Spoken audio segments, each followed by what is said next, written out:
गल करांगे corona virus दी। देश दे विच कोरोना दी खतरनाक रफ्तार लगातार जारी है। लगातार दूजे दिन 3 लाख तो वध नवे केस रिपोर्ट किए गए ने और 24 घंटे दे विच रिकॉर्ड 3,32,730 केस दर्ज किए गए ने। 24 घंटे दे विच कोरोना दे नाल 2,263 लोगों की मौत हो चुकी है और देश दे विच कोरोना दे एक्टिव केसां दी अगर गल की जाए तो 24 लाख के पार एक्टिव केसेस पहुंच चुके हैं। यानी कि अगर गल की जाए तो देश इस वेले 24 लाख तो वध एक्टिव केसेस नूं हैंडल कर रहा है। 24 लाख तो वध अजिहे लोग ने जो कि कोरोना वायरस की चपेट दे विच ने और अपने अपने पद्धर ते इस वायरस दे नाल जंग लड़ रहे हैं। तां पूरे देश की गल की जाए तो 3 लाख तो वध टोटल अंकड़ा दर्ज किया गया है और इस दे नाल अगर मौतां दे अंकड़े की गल की जाए तो 2263 लोगों की बीते 24 घंटियां दे विच मौत भी हो चुकी है।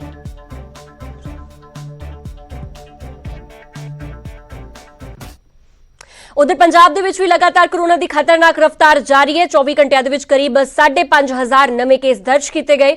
5,456 नवे अंकड़े सामने आए ने और इस दे नाल 76 लोगों ने दम तोड़ दिता है। अमृतसर दे विच 10 लोगों की जान जा चुकी है और मोहाली दे विच 1000 के करीब कोरोना के केस पहुंच चुके हैं। मोहाली सब तो वध इफेक्टेड जिला इस वेले पंजाब का, जिथे कि कोरोना के केस बहुत ज्यादा वाधे हुए नजर आ रहे हैं और 1000 के करीब कोरोना के केस कल्ले मोहाली दे विच पहुंच गए हैं। मोहाली दे विच एक दिन दे विच 931 नवे केस दर्ज किए गए। लुधियाना दे विच 880 नवे मामले रिपोर्ट किए गए। यानी कि मोहाली तो बाद लुधियाना अजिहा जिला है जिथे कि सब तो वध नवे मामले रिपोर्ट किए गए हैं। पंजाब दे विच भी हालात कोई बहुते चंगे नहीं है। लगातार फ्रैश केसेस का आंकड़ा बढ़ता जा रहा है जिसने एक्टिव केसां दे विच भी इजाफा कर दिता है।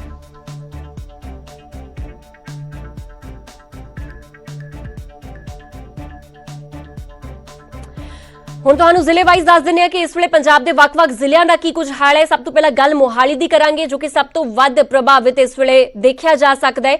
मोहाली दे विच बीते 24 घंटियां दे विच फ्रैश केसेस 931 दर्ज किए गए ने। मौतां दे अंकड़े की गल की जाए तो 7 लोगों ने कोरोना वायरस की चपेट विच आके दम तोड़ दिता है बीते 24 घंटियां दे विच।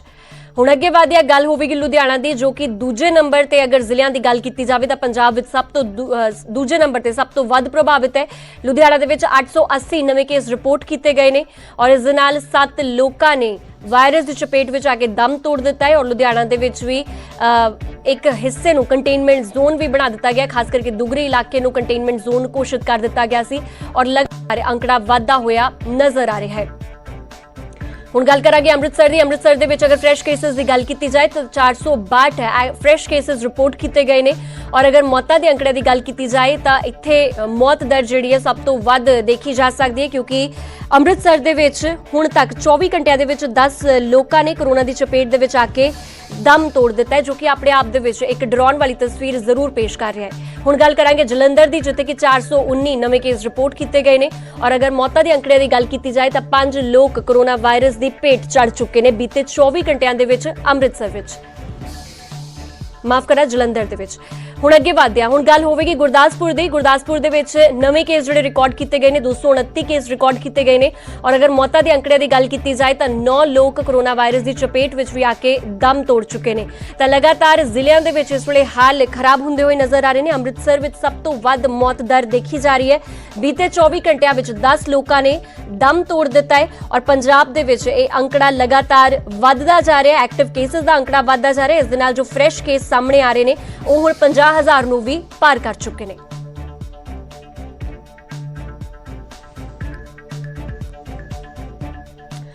तो फिलहाल इस पूरी खबर ते वधेरी गलबात करन वास्ते मेरे नाल मेरे सहयोगी अमृतसर तो राजीव शर्मा साडे नाल जुड़ चुके हैं। राजीव, अमृतसर दे विच भी हालात कोई बहुत वधिया नहीं है क्योंकि अमृतसर दे विच बीते 24 घंटियां विच 10 लोगों ने दम तोड़ दिता है। होर की कुछ जानकारी तुहाडे कोल, आखिर की कुछ हालात तुसीं खुद अपने कैमरे दे राहीं देखे ने? जी हाँ, जितों तक हालातों की गल है तो पिछले करीब एक हफ्ते तो बाजारों के विच सड़कों के उपर उन्नी रौनक नहीं नज़र आ रही क्योंकि कितना कितने हुण लोग डरे हुए हैं। हालांकि जदों असीं ये खबरां दिखाउने तो लोग सवाल भी करते हैं कि सरकारां एक पासे तो कोविड दीयां गल्लां करदियां ने, एक पासे हिदायतां जारी कीतियां जांदियां ने, पर जदों सरकार के अपने समागमां की गल आउंदी है तो वड्डे इकट्ठ कीते जांदे ने। तो मैं ये दसना चाहुंदा कि हुण जिस तरीके दे असीं हालात देखते हैं, हर रोज़ लोगों के जाने डॉक्टरों के नाल गलबात होंदी है तो बहुत ज़्यादा जिहड़े केसिस ने वो पॉजिटिव आ रहे हैं। तो जेकर असीं खुद अपने परिवार या रिश्तेदारों की गल करिए तो किसी ना किसी के परिवार के विचों किसी ना किसी ਇੱਕ ਮੈਂਬਰ ਨੂੰ ਜੋ ਹੈ ਉਹ ਇਸ ਵੇਲੇ ਉਹ ਕੋਵਿਡ ਪੋਜ਼ਿਟਿਵ ਜੋ ਹੈ ਉਹ ਹੈ ਔਰ ਉਸ ਦਾ ਟ੍ਰੀਟਮੈਂਟ ਕੀਤਾ ਜਾ ਰਿਹਾ। ਦੂਸਰੇ ਪਾਸੇ ਇੱਕ ਮੈਂ ਰਾਹਤ ਵਾਲੀ ਗੱਲ ਦੱਸਣੀ ਚਾਹੁੰਦਾ, ਜਾਣਕਾਰੀ ਸਾਂਝੀ ਕਰਨਾ ਚਾਹੁੰਦਾ ਕਿ ਜਿਹੜੀ ਕੁਝ ਦਿਨ ਤੋਂ ਇਹ ਖਬਰਾਂ ਆ ਰਹੀਆਂ ਸੀ ਕਿ ਹਸਪਤਾਲਾਂ ਦੇ ਵਿੱਚ ਆਕਸੀਜਨ ਦੀ ਕਮੀ ਹੈ, ਤਾਂ ਨਿੱਜੀ ਹਸਪਤਾਲਾਂ ਨੂੰ ਛੱਡ ਕੇ, ਕਿਉਂਕਿ ਨਿੱਜੀ ਹਸਪਤਾਲਾਂ ਵੱਲੋਂ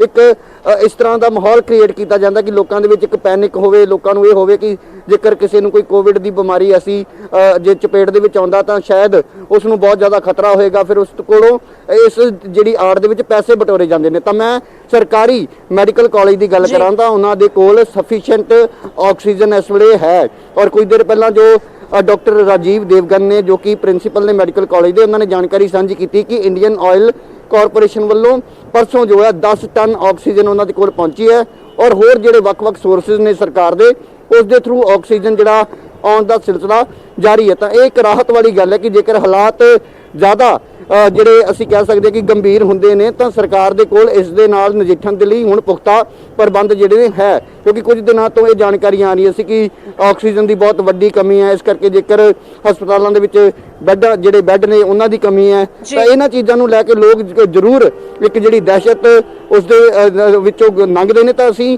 ਦਹਿਸ਼ਤ ਫੈਲਾਉਣ ਦੀ ਬਜਾਏ ਲੋਕਾਂ ਨੂੰ ਰਾਹਤ ਦੇਣ ਦੀ ਵੀ ਸਾਡਾ ਇੱਕ ਫਰਜ਼ ਹੈ। ਤਾਂ ਲੋਕਾਂ ਨੂੰ ਇਹ ਦੱਸਣਾ ਚਾਹੁੰਦੇ ਹਾਂ ਕਿ ਸਿਰਫ ਤੇ ਸਿਰਫ ਇੱਕੋ ਹੱਲ ਹੈ ਤੁਹਾਡੇ ਕੋਲ, ਉਹ ਉਹੀ ਹੈ ਕਿ ਖੁਦ ਨੂੰ ਕਿਸ ਤਰੀਕੇ ਦੇ ਨਾਲ ਤੁਸੀਂ ਸੁਰੱਖਿਅਤ ਰੱਖ ਸਕਦੇ ਹੋ, ਸੇਫ ਰੱਖ ਸਕਦੇ ਹੋ। ਚਲਾਨ, ਜੁਰਮਾਨਾ ਜਾਂ ਜਿਹੜੀ ਸਜ਼ਾ ਉਹ ਇਸ ਦਾ ਹੱਲ ਨਹੀਂ ਹੈ। ਉਹ ਸਰਕਾਰ ਵੱਲੋਂ ਸਿਰਫ ਲੋਕਾਂ ਨੂੰ ਇੱਕ ਚੇਤਾਵਨੀ ਜ਼ਰੂਰ ਦਿੱਤੀ ਜਾਂਦੀ ਹੈ ਕਿ ਲੋਕਾਂ ਦੇ ਵਿੱਚ ਹੋਰ ਖਬਰ ਤੇ ਤੁਹਾਡੇ ਤੋਂ ਅਪਡੇਟ ਚਾਹੁੰਦੇ ਆ। ਤੁਸੀਂ ਖੁਦ ਕੱਲ ਕਵਰੇਜ ਕੀਤੀ ਸੀ ਜੋ ਅਟਾਰੀ ਵਾਗਾ ਤੋਂ ਜੋ ਸ਼ਰਧਾਲੂ ਆਏ ਸੀ, ਉਹਨਾਂ ਦੇ ਵਿੱਚੋਂ ਕਈ ਸ਼ਰਧਾਲੂ ਪੋਜ਼ਿਟਿਵ ਪਾਏ ਗਏ ਸੀ, ਉਹਨਾਂ ਬਾਰੇ ਜ਼ਰੂਰ ਜਾਨਣਾ ਚਾਹਾਂਗੇ ਤੁਹਾਡੇ ਤੋਂ ਕਿ ਕੀ ਕੁਝ ਸਟੇਟਸ ਹੈ ਉਹਨਾਂ ਦਾ ਫਿਲਹਾਲ ਜੋ ਸ਼ਖਸ ਪੋਜ਼ਿਟਿਵ ਆਏ ਸਨ। ਜੀ ਹਾਂ, ਉਸ ਦੇ ਵਿੱਚ ਵੀ ਮੈਂ ਇੱਕ ਜਿਹੜੀ ਜਾਣਕਾਰੀ ਹੈ ਉਹ ਸਾਂਝੀ ਕਰਦਾ ਕਿ ਕੱਲ ਦੇਰ ਸ਼ਾਮ ਜਦੋਂ ਇਹ ਗੱਲ ਸਾਹਮਣੇ ਆਈ ਕਿ ਸਿਹਤ ਵਿਭਾਗ ਦੀ ਜਿਹੜੀ ਟੀਮ ਹੈ ਉਸ ਦੇ ਉੱਪਰ ਹਮਲਾ ਕੀਤਾ ਗਿਆ, ਉਹਨਾਂ ਦੇ ਨਾਲ ਮੰਦੀ ਸ਼ਬਦਾਵਲੀ ਦੀ ਜਿਹੜੀ ਵਰਤੋਂ ਕੀਤੀ ਗਈ, ਤਾਂ ਉਸ ਤੋਂ ਬਾਅਦ ਉਹ ਸਾਰਾ ਸਟਾਫ ਜਿਹੜਾ ਉਹ ਵਾਪਸ ਸਿਵਲ ਸਰਜਨ ਦਫ਼ਤਰ ਵਿਖੇ ਪਹੁੰਚ ਚੁੱਕਿਆ ਸੀ। ਤਾਂ ਸਿਵਲ ਸਰਜਨ ਨੇ ਇਹ ਜਾਣਕਾਰੀ ਸਾਡੇ ਨਾਲ ਸਾਂਝੀ ਕੀਤੀ ਸੀ ਕਿ 200 ਦੇ ਕਰੀਬ ਲੋਕ ਪੋਜ਼ਿਟਿਵ ਪਾਏ ਜਾ ਚੁੱਕੇ ਸਨ, ਪਰ ਬਾਅਦ ਦੇ ਵਿੱਚ ਲੋਕਾਂ ਨੇ ਝਗੜਾ ਕਰਨਾ ਸ਼ੁਰੂ ਕਰ ਦਿੱਤਾ। ਤਾਂ ਉੱਥੇ ਇਹ ਵੀ ਸਵਾਲ ਕੀਤਾ ਗਿਆ ਸੀ ਕਿ ਜਿਹੜੇ ਲੋਕ ਪੋਜ਼ਿਟਿਵ ਪਾਏ ਗਏ ਨੇ ਤਾਂ ਉਹਨਾਂ ਨੂੰ ਬਾਕੀਆਂ ਤੋਂ ਅਲੱਗ ਕਿਉਂ ਨਹੀਂ ਰੱਖਿਆ ਗਿਆ। ਇੱਕੋ ਹੀ ਬੱਸ ਦੇ ਵਿੱਚ ਜਿਸ ਤਰੀਕੇ ਦੇ ਨਾਲ ਲੋਕ ਪਹਿਲਾਂ ਜੱਥੇ ਦੇ ਵਿੱਚ ਸ਼ਾਮਲ ਸੀ ਤਾਂ ਉਸੇ ਤਰੀਕੇ ਦੇ ਨਾਲ ਉਹ ਆਪਣੇ ਆਪਣੇ ਘਰਾਂ ਨੂੰ ਰਵਾਨਾ ਕੀਤੇ ਗਏ ਨੇ। ਤਾਂ ਇੱਥੇ ਉਹਨਾਂ ਨੇ ਇੱਕ ਬੜਾ ਅਸੀਂ ਕਹਿ ਸਕਦੇ ਕਿ ਇਹ ਹੈਰਾਨ ਕਰਨ ਵਾਲਾ ਵੀ ਜਵਾਬ ਸੀ, ਪਰ ਸਰਕਾਰ ਨਾਲ ਦੀ ਨਾਲ ਸਰਕਾਰੀ ਗਾਈਡਲਾਈਨਸ ਦਾ ਵੀ ਹਵਾਲਾ ਦਿੰਦੀ ਹੈ। ਤਾਂ ਇਸ ਕਰਕੇ ਅਸੀਂ ਵੀ ਇਹਨਾਂ ਚੀਜ਼ਾਂ ਨੂੰ ਇਸ ਲਈ ਗਲਤ ਜਾਂ ਸਹੀ ਨਹੀਂ ਦੱਸ ਸਕਦੇ, ਕਿਉਂਕਿ ਸਰਕਾਰ ਆਪਣੀਆਂ ਜਿਹੜੀਆਂ ਕਾਗਜ਼ੀ ਕਾਰਵਾਈ ਹੈ ਉਸ ਦਾ ਹਵਾਲਾ ਜਦੋਂ ਦਿੰਦੀ ਹੈ ਤਾਂ ਉੱਥੇ ਇੱਕ ਬੜਾ ਹਾਸੋਹੀਣਾ ਜਵਾਬ ਸੀ। ਉਹਨਾਂ ਦਾ ਕਹਿਣਾ ਸੀ ਕਿ ਜਿਹੜੇ ਲੋਕ ਪੋਜ਼ਿਟਿਵ ਆਏ ਨੇ ਉਹਨਾਂ ਨੂੰ ਅਸੀਂ ਹਦਾਇਤ ਕੀਤੀ ਹੈ ਕਿ ਉਹ ਆਪਣੇ ਘਰ ਜਾ ਕੇ ਹੋਮ ਆਈਸੋਲੇਟ ਹੋਣ, ਕਿਉਂਕਿ ਵੱਖ-ਵੱਖ ਸ਼ਹਿਰਾਂ ਤੋਂ ਵੱਖ-ਵੱਖ ਸੂਬਿਆਂ ਤੋਂ ਇਹ ਲੋਕ ਆਏ ਸੀ। ਤਾਂ ਇੱਥੇ ਇੱਕ ਹੋਰ ਸਵਾਲ ਕੀਤਾ ਗਿਆ ਕਿ ਕੀ ਉਹਨਾਂ ਨੂੰ ਵੱਖਰੇ ਭੇਜਣ ਦਾ ਕੋਈ ਪ੍ਰਬੰਧ ਨਹੀਂ ਸੀ। ਤਾਂ ਉਹਨਾਂ ਦਾ ਕਹਿਣਾ ਸੀ ਕਿ ਇਹ ਉਸ ਦੀ ਖੁਦ ਦੀ ਜ਼ਿੰਮੇਵਾਰੀ ਹੈ। ਜੋ ਸ਼ਖਸ ਪੋਜ਼ਿਟਿਵ ਆਇਆ ਅਸੀਂ ਉਸ ਨੂੰ ਰਿਪੋਰਟ ਦੇ ਕੇ ਦੱਸ ਦਿੱਤਾ ਕਿ ਤੂੰ ਪੋਜ਼ਿਟਿਵ ਹੈ ਤਾਂ ਤੂੰ ਆਪਣੇ ਘਰ ਤੱਕ ਜੇਕਰ ਜਾਣਾ ਤਾਂ ਤੂੰ ਖੁਦ ਬਾਕੀਆਂ ਤੋਂ ਵੱਖ ਹੋ ਕੇ ਜਾ। ਤਾਂ ਲੋਕ ਜਿਹੜੇ ਨੇ ਉਸੇ ਤਰ੍ਹਾਂ ਹੀ ਬੱਸਾਂ ਦੇ ਵਿੱਚ ਬੈਠੇ ਨਜ਼ਰ ਆਏ। ਤਾਂ ਇਹ ਇੱਕ ਅਸੀਂ ਕਹਿ ਸਕਦੇ ਹਾਂ ਕਿ ਸਿਹਤ ਵਿਭਾਗ ਜਾਂ ਸਰਕਾਰ ਸਿਰਫ ਗਾਈਡਲਾਈਨਸ ਜਾਂ ਹਦਾਇਤਾਂ ਤੱਕ ਹੀ ਸੀਮਿਤ ਹੈ। ਬਾਕੀ ਇੱਥੋਂ ਇਹ ਜਿਸ ਤਰ੍ਹਾਂ ਮੈਂ ਪਹਿਲਾਂ ਵੀ ਜ਼ਿਕਰ ਕੀਤਾ ਕਿ ਸਾਨੂੰ ਖੁਦ ਨੂੰ ਆਪਣਾ ਖਿਆਲ ਰੱਖਣ ਦੀ ਲੋੜ ਹੈ। ਸਰਕਾਰਾਂ ਦੇ ਉੱਪਰ ਜਾਂ ਜਿਹੜੇ ਕਾਗਜ਼ੀ ਦਾਅਵੇ ਨੇ, ਵਾਅਦੇ ਨੇ, ਜੇਕਰ ਅਸੀਂ ਉਹਨਾਂ ਤੇ ਯਕੀਨ ਕਰਾਂਗੇ ਤਾਂ ਅਸੀਂ ਖੁਦ ਨੂੰ ਆਪਣੀ ਕਿਤੇ ਨਾ ਕਿਤੇ ਜਾਨ ਜਿਹੜੀ ਹੈ ਜੋਖਿਮ ਦੇ ਵਿੱਚ ਜ਼ਰੂਰ ਪਾਵਾਂਗੇ। ਤਾਂ ਇਸ ਕਰਕੇ ਖੁਦ ਹੀ ਸਿਰਫ ਜਿਹੜੀਆਂ ਗਾਈਡਲਾਈਨ ਸਰਕਾਰ ਨੇ ਜਾਰੀ ਕੀਤੀਆਂ ਅਸੀਂ ਉਹਨਾਂ ਨੂੰ ਖੁਦ ਹੀ ਫੋਲੋ ਕਰੀਏ ਤਾਂ ਉਹ ਸਾਡੇ ਲਈ ਔਰ ਪੂਰੇ ਸਮਾਜ ਦੇ ਲਈ ਬਿਹਤਰ ਹੋਏਗਾ। ਜੀ ਨਵਜੋਤ ਜੀ ਠੀਕ ਹੈ ਰਾਜੀਵ, ਤੁਸੀਂ ਬਣੇ ਰਹੋ ਸਾਡੇ ਨਾਲ, ਅੱਗੇ ਵੀ ਤੁਹਾਡੇ ਤੋਂ ਜਾਣਕਾਰੀ ਲੈਂਦੇ ਰਹਾਂਗੇ। ਤਾਂ ਅੰਮ੍ਰਿਤਸਰ ਦਾ ਪੂਰਾ ਹਾਲ ਤੁਹਾਡੇ ਤੱਕ ਪਹੁੰਚਾਇਆ ਸਾਡੇ ਸਹਿਯੋਗੀ ਰਾਜੀਵ ਸ਼ਰਮਾ ਨੇ ਔਰ ਸਾਫ਼ ਤੌਰ ਤੇ ਇਹੀ ਕਹਿ ਰਹੇ ਨੇ, ਹਰ ਕੋਈ ਇਹੀ ਕਹਿ ਰਿਹਾ ਹੈ ਕਿ ਇਸ ਵੇਲੇ ਖੁਦ ਪ੍ਰੀਕਾਸ਼ਨ ਵਰਤਣ ਦੀ ਲੋੜ ਹੈ ਔਰ ਹਿਦਾਇਤਾਂ ਪਾਲਣ ਕਰਨ ਦੀ ਜ਼ਰੂਰ ਲੋੜ ਹੈ, ਪਰ ਆਪਣੀ ਸਿਹਤ ਦੇ ਨਾਲ ਖਿਲਵਾੜ ਨਾ ਹੋਵੇ, ਇਸ ਕਰਕੇ ਜੋ ਪ੍ਰੀਕਾਸ਼ਨਰੀ ਸਟੈਪ ਹੈ ਉਹ ਖੁਦ ਚੁੱਕਣ ਦੀ ਲੋੜ ਹੈ। ਤਾਂ ਲਗਾਤਾਰ ਕੋਰੋਨਾ ਵਾਇਰਸ ਦਾ ਗ੍ਰਾਫ ਇਸ ਵੇਲੇ ਵਾਧਾ ਹੋਇਆ ਨਜ਼ਰ ਆ ਰਿਹਾ ਹੈ ਔਰ ਅੰਮ੍ਰਿਤਸਰ ਦੇ ਵਿੱਚ ਵੀ 24 ਘੰਟਿਆਂ ਦੇ ਵਿੱਚ 10 ਮੌਤਾਂ ਦਰਜ ਹੋ ਚੁੱਕੀਆਂ ਨੇ।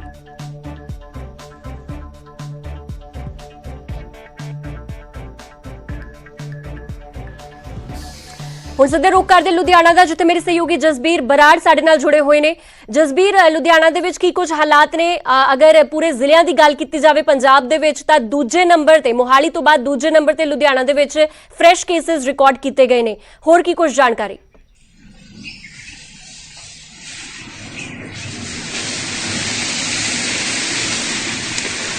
O que apenas viu.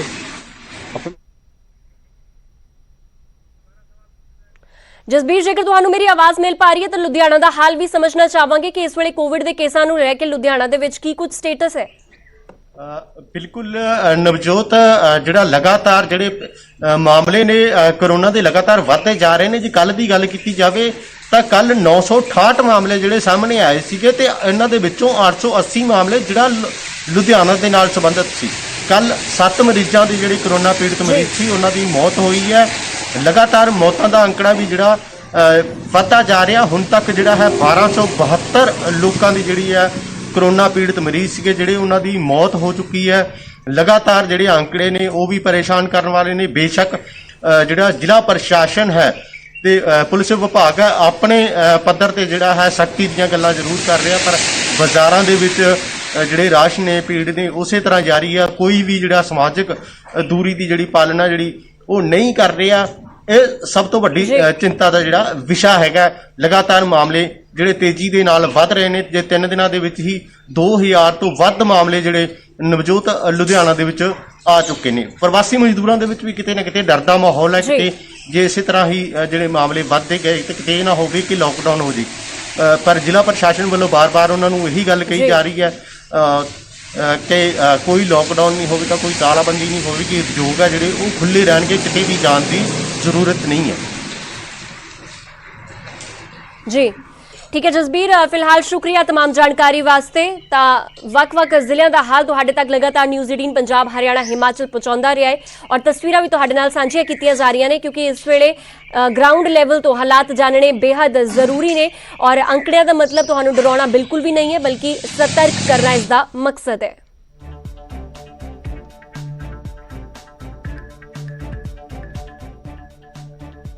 ਹੁਣ ਗੱਲ ਕਰਾਂਗੇ ਪੰਜਾਬ ਸਰਕਾਰ ਦੇ ਔਰ ਸਿਹਤ ਵਿਭਾਗ ਦੇ ਪੂਰੇ ਪ੍ਰਬੰਧਾਂ ਦੀ। ਪੰਜਾਬ ਦੇ ਵਿੱਚ ਫੋਨ ਤੇ ਬੈੱਡ ਦੀ ਜਾਣਕਾਰੀ ਮਿਲੇਗੀ। ਪੰਜਾਬ ਸਰਕਾਰ ਨੇ ਇੱਕ ਹੈਲਪਲਾਈਨ ਨੰਬਰ ਜਾਰੀ ਕਰ ਦਿੱਤਾ ਹੈ ਕੋਰੋਨਾ ਮਰੀਜ਼ਾਂ ਦੇ ਲਈ। ਬੈੱਡ ਦੀ ਪੂਰੀ ਜਾਣਕਾਰੀ ਇਸ ਹੈਲਪਲਾਈਨ ਨੰਬਰ ਦੇ ਰਾਹੀਂ ਮਿਲੇਗੀ। ਹੈਲਪਲਾਈਨ ਨੰਬਰ 104 ਤੇ 24 ਘੰਟੇ ਜਾਣਕਾਰੀ ਮੁਹੱਈਆ ਕਰਵਾਈ ਜਾਵੇਗੀ। यानी कि जो कोविड पेशेंट्स ने उन्होंने रिश्तेदार जे किसी भी तरह की जानकारी बैड के संबंध चाहते हैं तो 104 हैल्पलाइन नंबर ते कॉल करके जानकारी हासिल कर सकते हैं। 24 घंटे वास्ते ये नंबर उपलब्ध होगा और किसी भी जिले दे विच जे किसी तरह की कोविड के संबंध बैड की जानकारी चाहिए है, क्योंकि लगातार कोविड मरीजों वास्ते बैड की दिक्कतों का सामना भी किया जा रहा है। पिछले साल पूरा दौर कोविड के कोविड के नाल लड़ाई करते हुए लंघिया है, पर उस तो बाद इस बार सरकार वालों सुनिश्चित कर दिता गया कि बैडा की कोई घाट नहीं है, भावें प्राइवेट हस्पताल होवे भावें सरकारी हस्पताल होण। और एक हैल्पलाइन नंबर भी इस मुतल्लक जारी कर दी गई है। 104 हैल्पलाइन नंबर से 24 घंटे जानकारी हासिल की जा सकती है।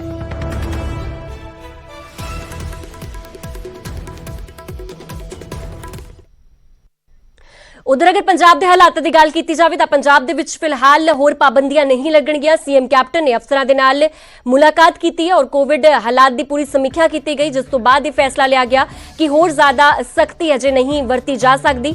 मीटिंग तो बाद सेहत मंत्री बलबीर सिद्धू का बयान भी सामने आया। उन्होंने कहा कि पंजाब के हालात पूरी तरह काबू दे विच ने और पंजाब के कोल लोड़ मुताबिक ऑक्सीजन भी है, क्योंकि ऑक्सीजन की घाट इस वेले कई सूबियां दे विच देखण नूं मिल रही है। हरियाणा दे विच भी ऑक्सीजन की घाट के कई मसले सामने आ चुके हैं। पर उस तो बाद जो कल कोविड रिव्यू की एक मीटिंग जिसकी अगवाई खुद सीएम कैप्टन अमरिंदर सिंह ने की, जो ये मीटिंग मुकम्मल हुई तो उस तो बाद ये बयान सेहत मंत्री बलबीर सिद्धू वालों दिता गया कि फिलहाल हालात इन्ने भी ज्यादा चिंताजनक नहीं है और पंजाब के कोल लोड़ के मुताबिक पूरी ऑक्सीजन की सप्लाई वाधू है। इस वेले कोई नवी पाबंदी लाने का हुक्म तो नहीं आया? नहीं, कोई नवी पाबंदी कुछ नहीं, सारा कुछ एज पर चलूगा।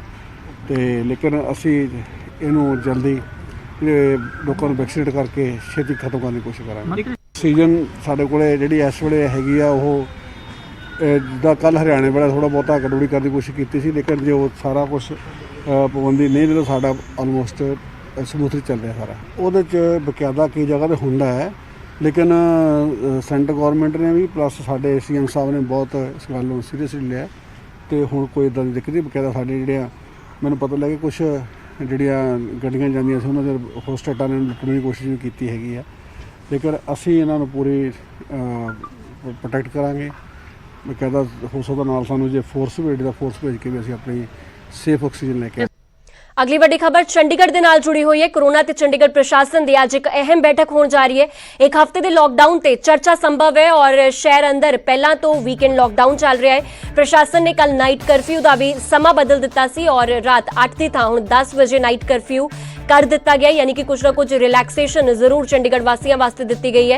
यानी कि जो पहला नाइट करफ्यू रात 8 बजे तो शुरू होंदा सी, हुण वो 10 बजे तो शुरू हो गया है और इस समा भी चंडीगढ़ प्रशासन वालों बदलिया गया है। इस वेले कोरोना वायरस के केसेस की अगर गल की जाए तो चंडीगढ़ दे विच भी लगातार 600 तो वध हर रोज एक्टिव केस रिकॉर्ड हो रहे हैं, जिस नूं लैके हो सकता है कि आने वाले दिनों दे विच होर ज़्यादा सख्ताई वरती जाए। एक हफ्ते के लॉकडाउन से अज चर्चा हो सकती है और चंडीगढ़ प्रशासन की अज एक अहम बैठक है। फिलहाल इस पूरी खबर ते वधेरे गलबात करन वास्ते मेरे सहयोगी मनोज राठी साडे नाल जुड़ चुके ने। मनोज, अज एक बैठक होनी है चंडीगढ़ प्रशासन की, हालांकि रिलैक्सेशन जरूर दी गई है चंडीगढ़ वासियों नूं। जो रात नूं करफ्यू रात नूं 8 बजे लगदा सी, वो हुण 10 बजे लग्या करेगा। होर की कुछ जानकारी तुहाडे कोल अज दी मीटिंग दे विच हो सकदा है कि अगे लॉकडाउन दा जिक्र भी कीता जावे?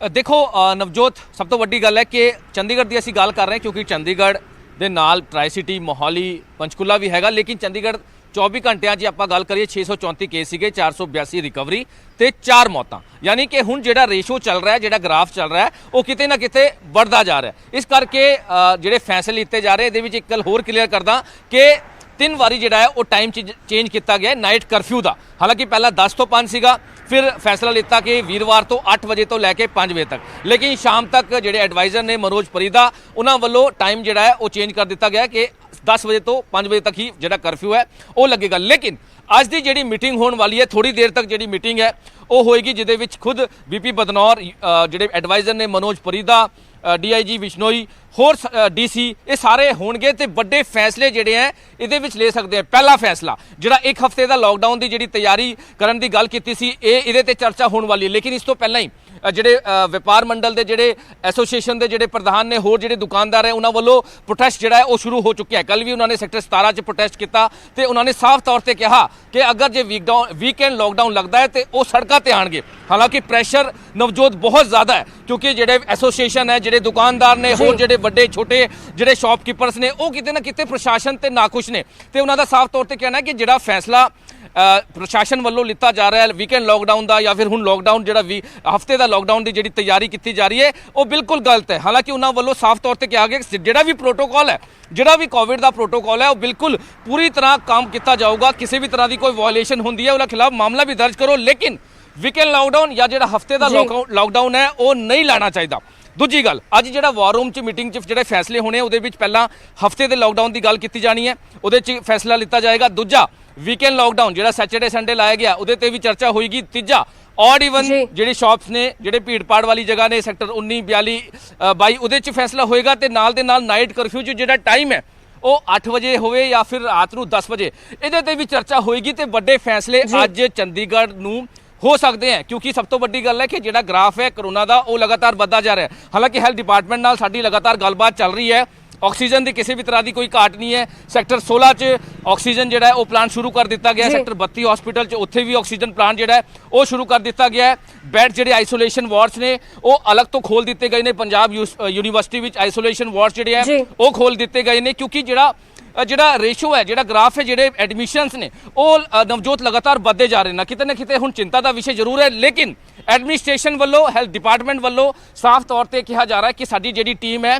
ਉਹ ਬਿਲਕੁਲ ਮਜ਼ਬੂਤ ਹੈ ਤੇ ਲਗਾਤਾਰ ਕੰਮ ਕੀਤਾ ਜਾ ਰਿਹਾ ਹੈ, ਕਿਸੇ ਵੀ ਤਰ੍ਹਾਂ ਦੀ ਕੋਈ ਘਬਰਾਉਣ ਦੀ ਲੋੜ ਨਹੀਂ ਹੈ। ਲੇਕਿਨ ਜਿਹੜਾ ਗ੍ਰਾਫ ਵੱਧ ਰਿਹਾ ਹੈ ਉਹਦੇ ਵਿੱਚ ਵੱਡੇ ਫੈਸਲੇ ਜਿਹੜੇ ਵਾਰ ਰੂਮ ਦੀ ਮੀਟਿੰਗ 'ਚ ਹੋ ਸਕਦੇ, ਜਿਹਨੂੰ ਲੈ ਕੇ ਥੋੜੀ ਦੇਰ ਤੱਕ ਇਹ ਜਿਹੜੀ ਮੀਟਿੰਗ ਹੈ ਉਹ ਸ਼ੁਰੂ ਹੋਣ ਵਾਲੀ ਹੈ। ਲੇਕਿਨ ਦੂਜੇ ਪਾਸੇ ਅਸੀਂ ਗੱਲ ਕਰੀਏ, ਜਿਹੜੇ ਵੀ ਐਸੋਸੀਏਸ਼ਨ ਦੇ ਪ੍ਰਧਾਨ ਨੇ, ਹੋਰ ਐਸੋਸੀਏਸ਼ਨ ਨੇ, ਸੁਸਾਇਟੀ ਜੀ ਜਿਹੜੀ ਦੁਕਾਨਦਾਰਾਂ ਦੀ ਜਿਹੜੀ ਐਸੋਸੀਏਸ਼ਨ ਹੈ, ਉਹ ਕਿਤੇ ਨਾ ਕਿਤੇ ਪ੍ਰੋਟੈਸਟ ਕਰਦੇ ਨਜ਼ਰ ਆ ਰਹੇ ਨੇ। ਤਾਂ ਇੱਕ ਵੱਡਾ ਪ੍ਰੈਸ਼ਰ ਨਵਜੋਤ ਅਸੀਂ ਕਹਿ ਸਕਦੇ ਹਾਂ ਠੀਕ ਹੈ ਮਨੋਜ, ਤੁਸੀਂ ਬਣੇ ਰਹੋ ਇਸ ਖਬਰ ਤੇ, ਅੱਗੇ ਵੀ ਤੁਹਾਡੇ ਤੋਂ ਅਪਡੇਟ ਲੈਂਦੇ ਰਹਾਂਗੇ ਕਿ ਆਖਿਰ ਚੰਡੀਗੜ੍ਹ ਪ੍ਰਸ਼ਾਸਨ ਵੱਲੋਂ ਕੀ ਕੁਝ ਫੈਸਲੇ ਅੱਗੇ ਲਏ ਜਾ ਸਕਦੇ ਆ। ਵਾਰ ਰੂਮ ਦੀ ਮੀਟਿੰਗ ਹੋਣੀ ਹੈ ਔਰ ਉਸ ਦੇ ਵਿੱਚ ਕੀ ਕੁਝ ਫੈਸਲੇ ਨਿਕਲ ਕੇ ਆਉਂਦੇ ਆ। ਮਨੋਜ ਤੁਹਾਡੇ ਤੋਂ ਹਰ ਅਪਡੇਟ ਲਈ ਜਾਵੇਗੀ ਔਰ ਆਪਣੇ ਦਰਸ਼ਕਾਂ ਤੱਕ ਇਹ ਅਪਡੇਟ ਜ਼ਰੂਰ ਪਹੁੰਚਾਵਾਂਗੇ ਕਿ ਆਖਿਰ ਚੰਡੀਗੜ੍ਹ ਵਾਸੀਆਂ ਵਾਸਤੇ ਕੀ ਅੱਗੇ ਕੋਈ ਰਿਲੈਕਸੇਸ਼ਨ ਹੈ ਜਾਂ ਫਿਰ ਹੋਰ ਜ਼ਿਆਦਾ ਸਖਤਾਈ ਦੇ ਚਾਂਸਸ ਨੇ। ਇਹ ਸਾਰਿਆਂ ਬਾਰੇ ਅਪਡੇਟ ਲਗਾਤਾਰ ਪਹੁੰਚਾਈ ਜਾਵੇਗੀ।